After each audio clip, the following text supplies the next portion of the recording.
তারে করলে যতন মিলবে রতন বাজারও ভাঙিয়া গেলে। সত্যি পরিশ্রম কখনো মানুষকে নিরাশ করে না, হতাশ করে না, তবে তার জন্য শেষ পর্যন্ত তার সাথে লেগে থাকতে হবে একদম সফলতার দ্বার প্রান্তে পৌঁছার আগ পর্যন্ত। হ্যাঁ বন্ধুরা, কেমন আছেন সবাই? আশা করি আপনারা সবাই অনেক বেশি ভালো আছেন এবং আমিও অনেক বেশি ভালো আছি আমার ছোট্ট সোনা মিহিরের সাথে। তো আজকে অনেক ভোরে ঘুম থেকে উঠেই দেখছি যে ভাইয়েরা পায়চারি করছে। ছোট্ট দুটা পুকুর আছে আমার বাবার বাড়িতে, তো একটা পুকুরে আজকে ওরা সেচ দিয়ে সমস্ত পানি নিষ্কাশন করে এ থেকে মাছ ধরবে বলেই সিদ্ধান্তটা নিল। আমিও সুযোগ বুঝে কিন্তু চলে আসলাম মোবাইলটা নিয়ে। তো আসার পরে দেখলাম একের পর এক সবাই হতাশ হয়ে যাচ্ছে। কেন হতাশ হচ্ছে? কারণ মেশিনে স্টার্ট উঠছিল না। তো যাই হোক, অনেকক্ষণ তারা ইঞ্জিনটা চালু করার চেষ্টা করার পরে চালু হয়েছিল। তো এই দৃশ্যটাই আপনাদের সাথে শেয়ার করতে চলে আসলাম। আর আজকের সকালের প্রকৃতিটা সত্যি এতটাই মায়াবী লাগছে, মনে হচ্ছে সমস্ত মনের যত কলুষিতা সব কিছু জানি ধুয়ে মুছে দিয়ে যাচ্ছে এই স্নিগ্ধ বাতাস। তো দেখেন ওরা কিন্তু কতটা আগ্রহের সহিত এখানে দাঁড়িয়ে আছে শেষ পর্যন্ত মাছ ধরবে বলে। তো আমিও কিন্তু হাল ছেড়ে দেবার পাত্রী নই, আমিও বারবার আসছি আর যাচ্ছি, আর যতটুকু পারছি আপনাদের সাথে শেয়ার করার জন্য ফুটেজটা ধারণ করে নিচ্ছি। তো বাড়িতে যাওয়ার সময় দেখলাম যে বাবার কাজে পিসি সাহায্য করছেন। তো বাবা এখানে কিছু লাল শাকের গাছ এগুলানকে তুলছিলেন, সাথে গিয়ে নালিতার গাছ। আর এদিকে দেখেন আমার ছোট্ট পালুয়ান মাছ ধরতে চলে যাচ্ছে। তো আমিও কি করলাম, শখের বসে ওকে একটা হাঁড়ি বেঁধে দিলাম। তো যাই হোক, এদিকে তো আমার ছোট্ট মিহিরের অনেক আনন্দ, আর আমার ছেলেটা কিন্তু দৌড়ঝাঁপ করতে অনেক বেশি ভালোবাসে। তো দেখেন শেষ পর্যন্ত পানি প্রায় শেষের দিকে আর কি, শেষের দিকে চলে আসছে। এখানে মিহির বসেছিল তার ছোট্ট মামার সাথে। আসলে আমার ভাই অনুজ ও পানিতে নামবে না, কারণ ওর যে পায়ে ক্ষত আছে সেই পায়ে আবার পুনরায় আঘাত পেয়েছে। তো মিহিরকে নিয়ে আমি, আমার ভাই, আমার মা, কাকিরা সবাই উপরে বসেছিলাম, আর নিচে গিয়ে অন্তু, অনিক, অবি, রিপন সবাই মাছ ধরতেছিল। তো পুকুরে অনেকটা মাছ, যতটা না মাছ তার থেকে বেশি লুৎ, সেটাও আপনাদের সাথে শেয়ার করব অন্য আরেকটা ভিডিওতে। তো সবাই মাছ ধরার কাছে একদম ঝাঁপিয়ে পড়ছে, আর ওই পাশটা থেকে সবাই গিয়ে দেখতেছিল যে কেমন মাছ পাওয়া যায় কি না যায়। তো যাই হোক, এটা ছোটোবেলা থেকে একটা অন্যরকম একটা আকর্ষণ। যখন খালে হোক বিলে হোক মাছ ধরার কাজটা চলবে, তখন 4-5টা ঘিরে কিন্তু লোকজন ঘেরাও দিয়ে রাখবে, এটা একটা অন্যরকম আনন্দ। আর এদিকে দেখেন আমার ছোট্ট কাকু, উনি কিন্তু ফার্স্ট টাইম নামতে চাননি, তারপরে গিয়ে ভাইয়ের ডাকাডাকিতে একটু নেমে গেলেন, কারণ কাকুর শরীরটাও কিন্তু ইদানিং ভালো যাচ্ছে না, উনি অসুস্থ। একটা ভিডিওতে আমি অবশ্য আপনাদের সাথে শেয়ার করে নিয়েছি। তো সবাই আমার কাকার জন্য আশীর্বাদ রাখবেন। তো দেখেন, বললাম না কাকা বেশিক্ষণ এখানে থাকবেন না, আর বুড়িও ওই পাশটাতে দাঁড়িয়ে আছে, কাকাকে বারবার বলছিল ওখান থেকে উঠে যাওয়ার জন্য। তো যা মাছ টাছ ধরার সব কিছুই শেষ পর্যন্ত ছোটো ছোটো ভাইরা মিলেমিশেই ধরবে। তো ধৈর্য ধরে ভিডিওটা দেখুন, আশা করি পুরোটা ভিডিও দেখলে আপনাদের ভালোই লাগবে। দেখেন ওই সাইডটাতে আমি মোবাইল তাক করতে পারছিলাম না, কারণ আমি অনেক দূর থেকে ভিডিওটা নিচ্ছিলাম। শেষ পর্যন্ত রিপনের হাতে একটা শোল মাছ ধরা পড়লো।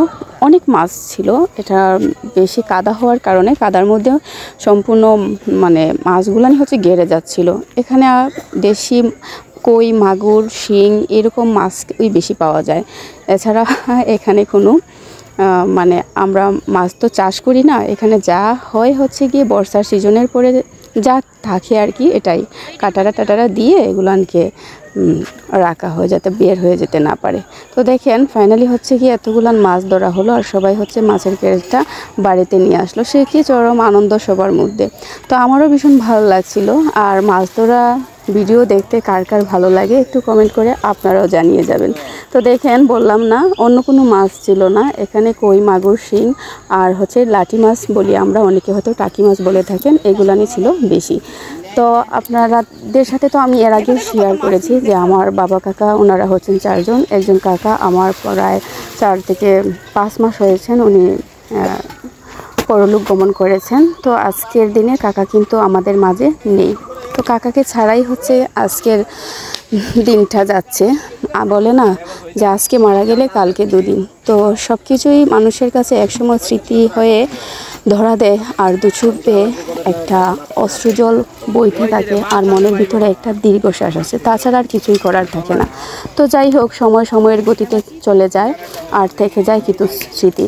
গত বছরও মাছ মারার দিনে আমার কাকু ছিলেন, মেজো কাকু, উনিই কিন্তু মাছের বাগটা করছিলেন। তো আজকে সেই কাকুর জায়গাটা নিয়ে নিল আমার ছোট্ট ভাই অবি। তো শেষ পর্যন্ত অবি কিন্তু মাছগুলোকে ভাগবাটোয়ারা করবে, তার জন্য আগে থেকেই সবাই বলা বলি করছিল। তো দেখেন এদিকে ওদের আনন্দ কিন্তু ধরতেছে না, সবাই কিন্তু মানে কতটা ব্যস্ত হয়ে গেছে মাছের ঝাঁকিটা নিয়ে।